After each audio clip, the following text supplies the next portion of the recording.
सट्टा बाजार में बीजेपी या फिर समाजवादी पार्टी कौन आगे चल रही है, ये हम आपको बताने जा रहे हैं। सट्टा बाजार के आंकड़े क्यों जरूरी होते हैं, चाहे वो देश का लोकसभा चुनाव हो या फिर किसी राज्य का विधानसभा चुनाव हो। चुनाव में लोग अपने अलग अलग आंकड़े पेश करते हैं, लेकिन हाल ही में सट्टा बाजार ने अपना ताजा नया सर्वे पेश किया है। आंकड़ों से पहले चलते हैं यूपी के लोकसभा चुनाव के सट्टा बाजार पे। 2024 के चुनावों में सट्टा बाजार ने जो अपना ओपिनियन जारी किया था, वो कहीं पे तो 80% सही साबित हुआ और कहीं पे तो वो 90 से 95% तक सही साबित हुआ। 2024 में सट्टा बाजार बेरोजगारी और महंगाई को लेकर अपने आंकड़े जारी कर रहा था, लेकिन कुछ लोग थे जो सट्टा बाजार के इन आंकड़ों को गलत बता रहे थे। लेकिन जब 24 के लोकसभा चुनाव के परिणाम आए, तब उत्तर प्रदेश में समाजवादी पार्टी ने इतिहास रच दिया।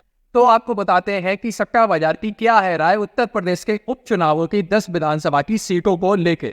तो यहाँ पर देखिए, सट्टा बाजार ने 10 सीटों पर अपने आंकड़े जारी कर दिए हैं। पहली सीट है गाजियाबाद। गाजियाबाद में समाजवादी पार्टी और भारतीय जनता पार्टी के बीच में कोई मुकाबला नहीं है। गाजियाबाद की सीट भारतीय जनता पार्टी के खाते में जाती हुई दिखाई दे रही है, क्योंकि गाजियाबाद में बीजेपी के वोटर बैंक की संख्या ज्यादा है। गाजियाबाद क्षेत्र शहरी क्षेत्र है, इसीलिए यहाँ पर बीजेपी के वोटरों की संख्या समाजवादी पार्टी के वोटरों की संख्या से ज्यादा है, इसलिए गाजियाबाद की सीट भाजपा के खाते में जाएगी। अगला ओपिनियन पोल सट्टा बाजार का है मजबा सीट का। मजबा सीट पे समाजवादी पार्टी और भारतीय जनता पार्टी के बीच में टक्कर तो है, लेकिन आंकड़ों के मुताबिक ये सीट भी भारतीय जनता पार्टी के खाते में दिखाई दे रही है। मजबा सीट मिर्जापुर लोकसभा क्षेत्र की वो सीट है जहाँ पे बीजेपी पिछला चुनाव भी जीतती आई है, इसलिए इस बार भी बीजेपी वहां पे जीत हासिल कर लेगी। तीसरी विधानसभा सीट है खैर। सट्टा बाजार के आंकड़ों के मुताबिक खैर विधानसभा सीट समाजवादी पार्टी के खाते में जाती हुई दिखाई दे रही है। समाजवादी पार्टी इस बार भी यहाँ पे जीत हासिल कर लेगी और बीजेपी को हरा देगी। चौथी सीट है फूलपुर की सीट। फूलपुर की सीट पे भी समाजवादी पार्टी और भाजपा के बीच में कड़ी टक्कर है। आपने देखा होगा 2024 के लोकसभा चुनाव में आखिरी समय में ये सीट सपा के खाते में आई थी। कल गोदी मीडिया के कुछ आंकड़े ये बता रहे थे कि ये सीट भी भाजपा के खाते में जाएगी, लेकिन सट्टा बाजार के आंकड़ों के मुताबिक फूलपुर की सीट पे भी सपा जीत हासिल करने जा रही है। पांचवी सीट है मीरापुर की सीट। मीरापुर की सीट पे भी शानदार लड़ाई देखने को मिल रही है। यहाँ पर समाजवादी पार्टी और आरएलडी के बीच में कड़ी टक्कर है।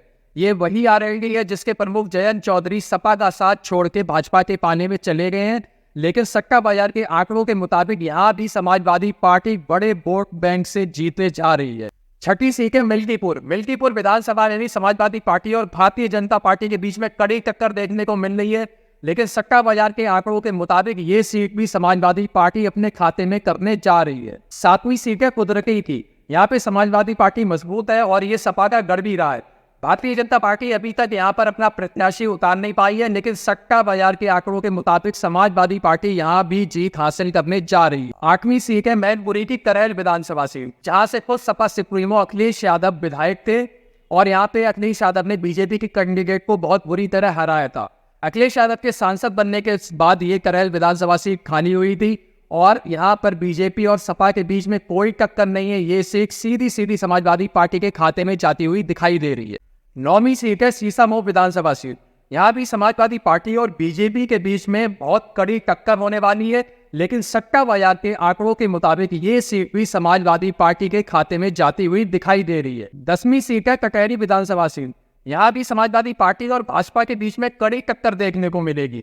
कटहरी विधानसभा सीट का चुनाव लालजी वर्मा की देखरेख में लड़ा जा रहा है। इसके साथ ही साथ समाजवादी पार्टी के राष्ट्रीय सचिव शिवपाल सिंह यादव को यहाँ का चुनाव प्रभारी बनाया गया है। कटहरी का चुनाव बेरोजगारी और महंगाई को लेकर लड़ा जाएगा और सट्टा बाजार के आंकड़े बताते हैं कि कटहरी विधानसभा का चुनाव भी सपा जीत लेगी और ये सीट भी समाजवादी पार्टी के खाते में जाएगी। तो ये सारे आंकड़े 10 विधानसभा सीटों की सट्टा बाजार के थे। सट्टा बाजार ने 10 विधानसभा सीटों पे अपने सारे आंकड़े जारी कर दिए हैं और सट्टा बाजार के आंकड़ों के मुताबिक समाजवादी पार्टी फिर से उपचुनाव में अपना झंडा फहराने वाली है। अगर आप अपनी राय देना चाहते हैं तो कमेंट बॉक्स में जाके कमेंट लिखिए और बताइए कि कौन सी पार्टी कहाँ से जीतेगी। साथ ही हमारे चैनल को सब्सक्राइब करें।